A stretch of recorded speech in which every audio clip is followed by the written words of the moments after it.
Hi, everyone. My name is Tony DiDomenico, and I'm a partner and co-chair of Fasken's Competition Marketing and Foreign Investment Group. And I'm joined here today by my colleague, John Peckman, who is a senior business advisor at Fasken. Hi, John. Hey, Tony, how are you? I'm doing great, thank you. So, a brief word on Fasken and John. Fasken is Canada's leading law firm with offices across Canada. We practice all aspects of competition law, marketing, and consumer protection, as well as foreign investment and national security. John Peckman is the most immediate former commissioner of competition. And prior to joining Fasken, John spent over 34 years at Canada's Competition Bureau in various capacities, including the last 5 years as Commissioner of Competition. So really pleased to have an opportunity to have a great discussion with John today. So John, let's level set our discussion before we get started. Canada is experiencing enormous changes in competition law. There seems to be bipartisan political support for a complete overhaul of competition policy and enforcement in Canada. And we haven't seen change like this since the Modern Competition Act was enacted in the mid-1980s. So with this context, John, why is the Competition Act being amended? So, Tony, these amendments stem from the public's concern with market concentration and high prices in our economy.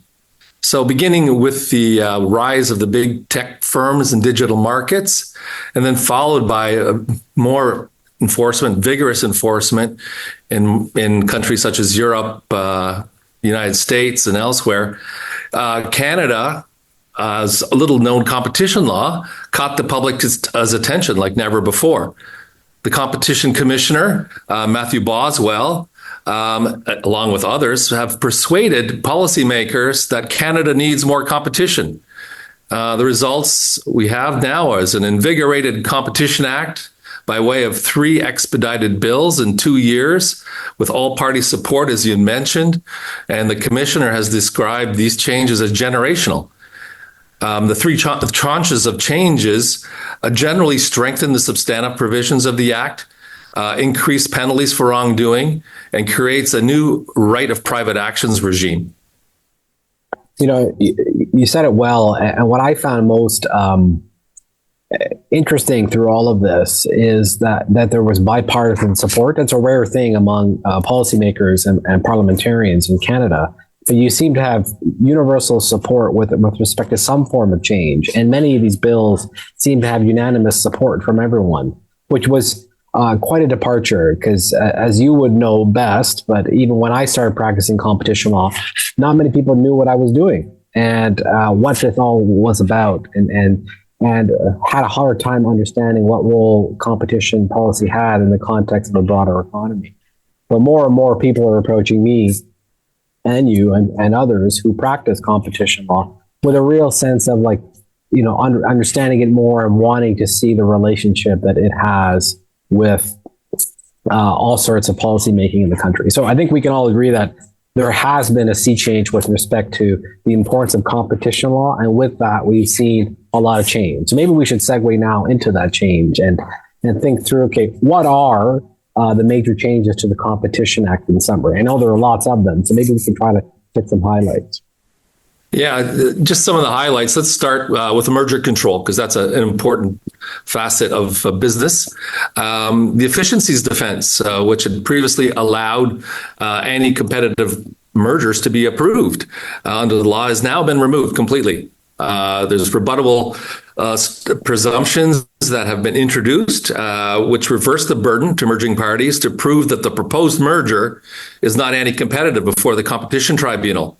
So both these changes now make it more challenging for large firms with market shares above 30% to merge with their competitors. Next, we have an extended scope along with this new 2-part test for abuse of dominance in that section now, this new 2-part test does not require proof of harmful competitive effects derived from the anti-competitive conduct. There's now also large financial penalties for cases with the traditional 3-part test, which still requires the Bureau to show both anti-competitive intent and harmful effects for large firm conduct. The civil civil competitor collaboration provisions have also been strengthened.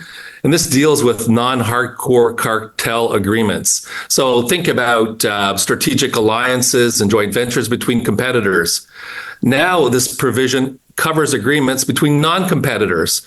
What we're hearing a lot about are property control agreements, usually found in restrictive covenants, now fall under the ambit of the Competition Act.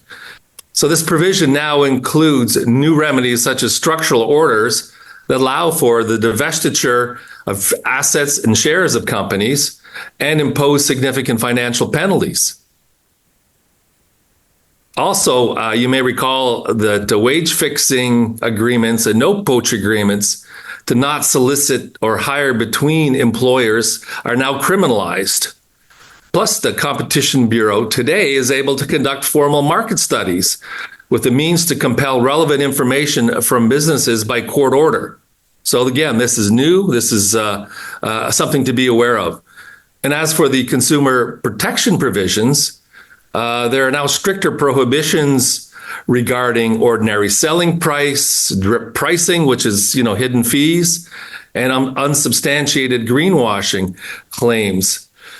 So the most significant change, in my view at least, is the creation of a meaningful right of private action regime for civilly reviewable matters that incentivize plaintiffs with disgorgement of profit awards, referred to as derived benefits gained from anti-competitive conduct by the defendant. So these are a lot of changes for business to digest, Tony. Oh, you're absolutely right, John, and thank you for that. I think there's so much scope in all this, ranging from significant changes to merger review, to unilateral conduct and competitor collaborations, and then morphing into sort of robust consumer protection regimes. And on top of that, you have introduction of a private right of action. And I agree with you, that being perhaps the most significant, because in Canada, historically, we've only had private rights of action arising out of criminal conduct under the Competition Act, and not meaningful civil remedies arising out of civil reviewable practices. And this will make Canada much more akin to the approach that's taken in the United States with respect to private rights of action being available for all conduct.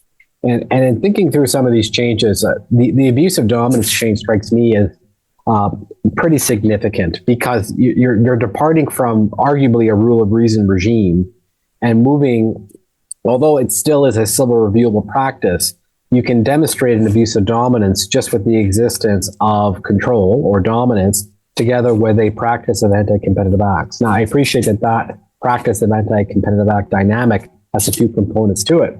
But in theory, you can demonstrate that an entity is engaging in an abusive dominance position with the first two without having to demonstrate a lessening or prevention of competition. And I think that's pretty profound. And most recently, I would say that greenwashing is getting a lot of attention with the introduction of provisions that seem to try to introduce this notion of a performance claim regime, whereby if you make representations to the public that relate to environmental benefits of any sort, the onus to demonstrate substantial and adequate testing or substantiation, depending on the context, on the advertiser is a pretty profound change as well. So we can go on and on about this, and we will in due course talk about this in more detail. But needless to say, I think there's a lot of change that's gone on, and we've just touched on the highlights for that for now. So maybe moving on to our last point, John, what are the implications of all of this for Canadian business? Yeah, these 3 rounds of unprecedented amendments clearly expand the scope of the Competition Act over business conduct. I think business can expect a more vigorous enforcement side of the Competition Bureau. You'll see a lot more of them in the future.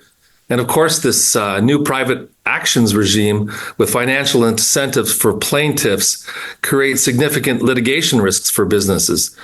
So therefore, it's highly recommended that companies pay increased attention to their corporate compliance programs for Competition Act offenses, which, again, now carry a lot more punch. And finally, as the new private actions regime and the competitive collaboration changes do not come into force and effect for some time, but Canadian businesses still have an opportunity to assess their commercial arrangements and agreements and practices and take advice to reduce the risk of potential liability. A great point, John. And I would say that we've been working with a lot of clients now to sort of revisit and look at their competition compliance guidelines. I think one of the biggest changes has been, moving from sort of traditional compliance programs, and perhaps we're very focused on criminal violations of the Competition Act and some civil aspects, to a much more robust program that incorporates many of the facets that will be touched on by the amendments, whether it ranges from the criminal component and with the introduction particularly of wage fixing and no poach, amendments that being significant. But there's a whole robust set of civil provisions that I think need to be addressed, together with a new robust set of deceptive marketing provisions, all of which is highlighted by the dual private and public enforcement that will become the norm. So I think having regard to all of that, rethinking your corporate compliance program and making it more modern and robust, I think is a great investment to not only prevent competition offenses from taking place in the future, but it's something to point to as well in the unlikely event that you happen to be subject to scrutiny one way or another in the context of competition law. So lots to talk about, John, but we just don't have enough time for that. So let me just say thank you, John. This has definitely been a very informative discussion. This is a lot for our listeners to think about. And to learn more about the subject, I invite you to visit our website at fasken.com for any specific questions or feedback that you might have. So thank you again. You're welcome. Thank you.